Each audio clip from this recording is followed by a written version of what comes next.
जननायक चौधरी देवीलाल जी की सोच पर पहरा देने वाले मेरे सम्मानित पिता तुल्य बुजुर्गों, दूर घरों में जहां तक मेरी आवाज पहुंचे सुन रही माताओं और बहनों,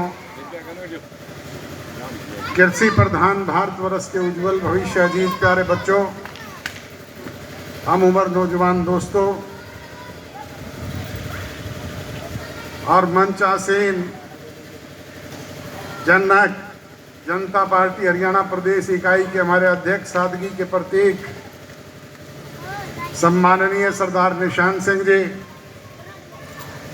हल्का इकाई के हमारे अध्यक्ष भाई मियां सिंह जी सिहाग,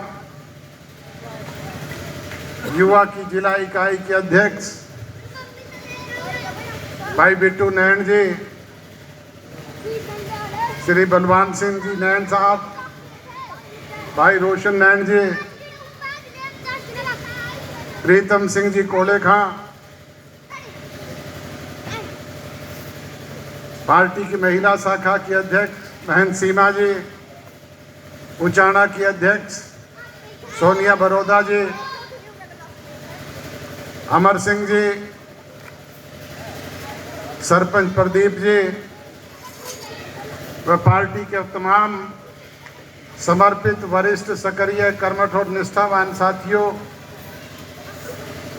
मेरे से पूर्व वक्ताओं ने, पार्टी के वरिष्ठ साथियों ने आज आपके बीच में आने के मकसद के बारे में आपसे अवगत कराने का काम किया। मुझे भी बहुत लंबे अंतराल के बाद आप लोगों से रूबरू मिलने का अवसर मिला है, आपके दर्शन करने का मौका मिला है। मैं इसके लिए आभारी हूं आपकी ग्राम पंचायत का और पार्टी के वरिष्ठ साथियों का, जिन्होंने यहां आमंत्रित करके आप लोगों के दर्शन करने का मौका दिया, आपसे रूबरू मिलने का अवसर प्रदान किया। आज आपके बीच में आने का मकसद आगामी 2 जुलाई को सोनीपत संसदीय क्षेत्र की एक पहली रैली जुलाना की मंडी में होने जा रही है, उसका न्योता और निमंत्रण लेकर के भी आपके बीच में हाजिर हुए हैं। वैसे तो जब कभी भी पार्टी ने आप लोगों को याद किया, आपने सदैव लाखों की तादाद में पहुंच करके अपने ही बनाए हुए रिकॉर्ड स्वयं ध्वस्त करने का काम किया। और पिछले दिनों भिवानी में जो स्थापना दिवस की रैली हुई थी, उसमें भी आप लाखों की तादाद में पहुंचे और लोगों को ये सोचने पर विवश कर दिया कि भविष्य अगर किसी का है तो वो जननायक जनता पार्टी का है। बुजुर्गों और नौजवान दोस्तों, प्रजातंत्र में जनशक्ति ही सबसे बड़ी शक्ति होती है और सिरों की गिनती से ही ये फैसला होता है कि कौन ताकतवर है। आपको ध्यान हो, जब पिछली पार्टी ने हमें निष्कासित किया तो मैंने जींद की पावन धरा पर खड़े होकर के उन्हें कहा कि भाई ये झंडा भी आपका, डंडा भी आपका, चुनाव चिन्ह भी आपका, पार्टी का फंड भी आपका, 23% वोट भी आपके, 20 विधायक भी आपके, आप इन्हें संभाल करके रखना। हम तो लोगों के बीच में पुणे जा करके अपना घर बसाने का काम करेंगे। बुजुर्गों और नौजवान दोस्तों, मुझे ये कहते हुए अफसोस होता है कि 9 महीने में 23% वोट वाली पार्टी 1.5% पे पहुंच गई। 20 विधायक जिनको सौंपे थे वो 1 पर आ गए और दूसरी तरफ आपने एक होनहार नौजवान की पीठ पर हाथ रखा, उसे अपना प्यार दिया, दुलार दिया, लाड दिया, हौसला अफजाई की और पांडु पिंडारा की पावन धरा पर लाखों की तादाद में पहुंच करके उसकी पीठ थपथपाई। उसका परिणाम ये रहा कि उसने 9 महीने में न केवल नया राजनीतिक संगठन आपके सामने खड़ा करने का काम किया, बल्कि 3 चुनाव झेले। कभी लोकसभा का चुनाव आ गया, कभी उपचुनाव जींद का आ गया, तो कभी विधानसभा के चुनाव आए। आपका सहयोग था, आशीर्वाद था, उसकी बदौलत जहां 17.5% वोट आपने पार्टी को दिए, वहीं 10 विधायक को चुन करके अपने साथ वो हरियाणा प्रदेश की असेंबली में ले जाने में कामयाब हुआ। बुजुर्गों और नौजवान दोस्तों, उन्हीं 10 विधायकों की बदौलत राजभाग में आपकी हिस्सेदारी हुई, और जब राजभाग में हिस्सेदारी हुई तो हमारे कार्यकर्ताओं के चेहरे पर भी लाली आई। उन्होंने सोचा 15 साल का वनवास खत्म हुआ है, पार्टी से छोटे मोटे काम होंगे, बच्चों को रोजगार मिलेगा, दूसरी समस्याओं से मुक्ति मिलेगी।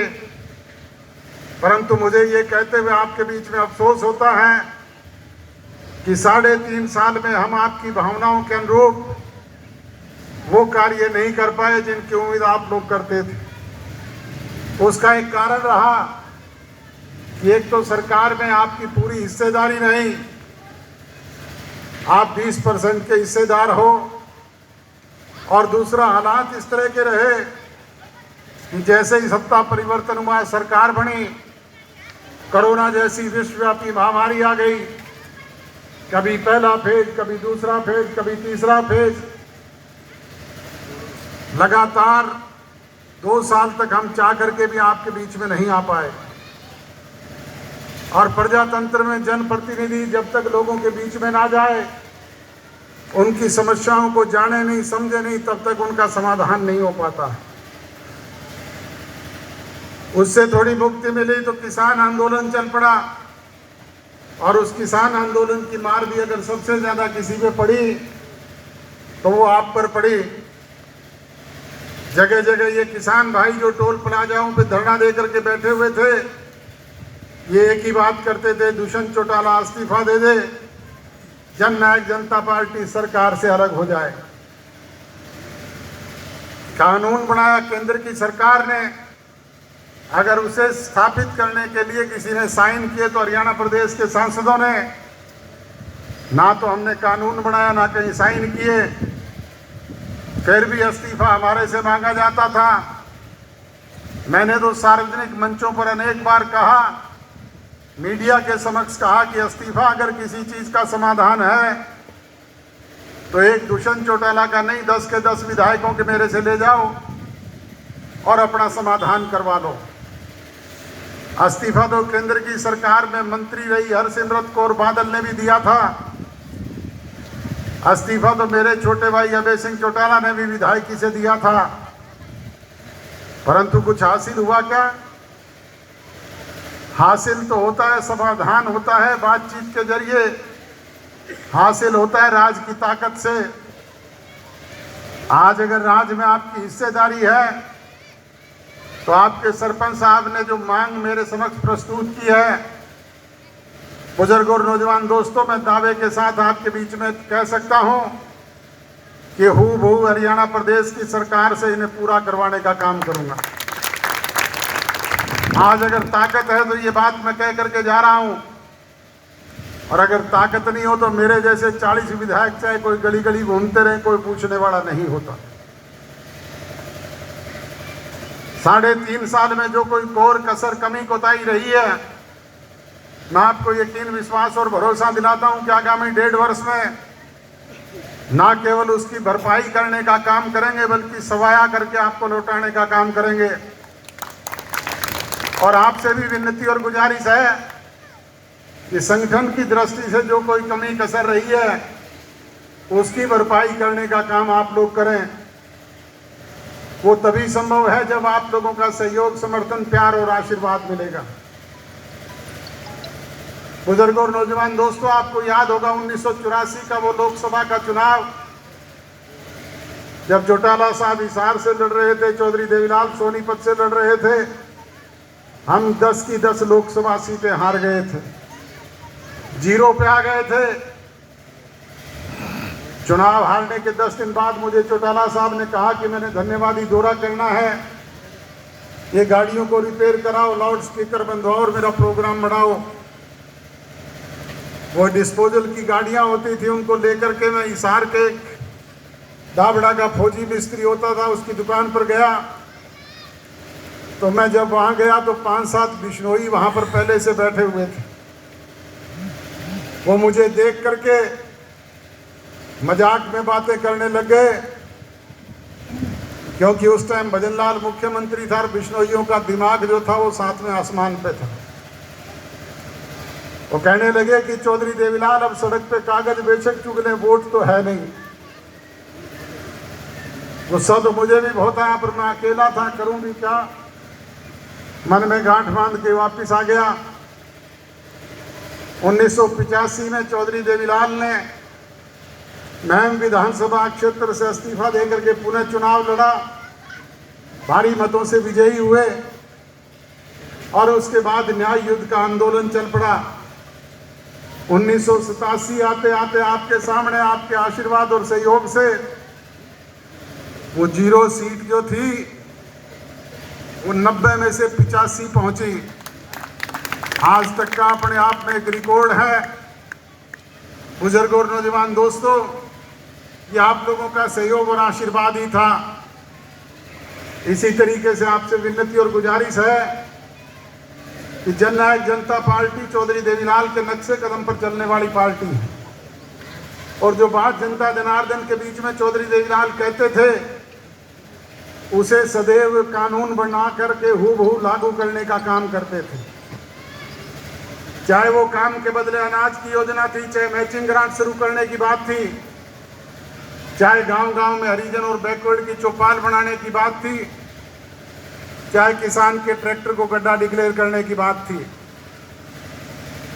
चाहे वो बैकवर्ड और हरिजन के जाति के लोगों को नंबरदारी और मेंबरी में हिस्सेदारी देने का मामला था, चाहे वो आपके पंच परमेश्वर के प्याले में हुक्के जलने वाले तंबाकू पे लगे टैक्स को खत्म करने की बात थी, चाहे साइकिल और रेडियो के टोकन टैक्स खत्म करने का मामला था, चाहे 100 रुपये माहवार आपकी पेंशन देने की बात थी और चाहे वो आपके बीच में किसान के कर्ज को माफ करने का मामला था। ये कानून बना करके लागू किए कि नहीं किए? आज जननायक जनता पार्टी ने भी जो वायदे आपसे चुनाव घोषणा पत्र के जरिए किए थे, विपरीत परिस्थितियों के बाद भी आपके उस होनहार नौजवान ने हरियाणा प्रदेश की विधानसभा से बाकायदा कानून बनवा करके 70% मांगों को पूरा करवाने का काम किया है। चाहे वो 75% प्राइवेट सेक्टर में नौजवान को रोजगार का मामला है, चाहे वो माताओं और बहनों को 50% पंचायती राज संस्थानों में भागीदारी देने का मामला है, चाहे वो बैकवर्ड क्लासेस के लोगों को 8% की भागीदारी पंचायती राज संस्थानों में देने की बात है, चाहे वो 33% डिपो मार्ग माताओं और बहनों को देने की मामला है, चाहे वो किसान की फसल एमएसपी प्राइस पे खरीद करके पैसा सीधे उसके खाते तक पहुंचा करके आर्थिक रूप से उसे आजाद करवाने की बात।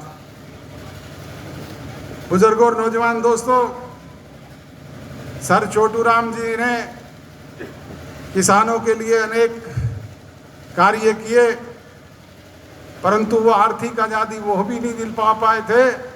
आज सीधे तौर पे आपके किसान के खाते में पैसा आपकी फसलों का आता है।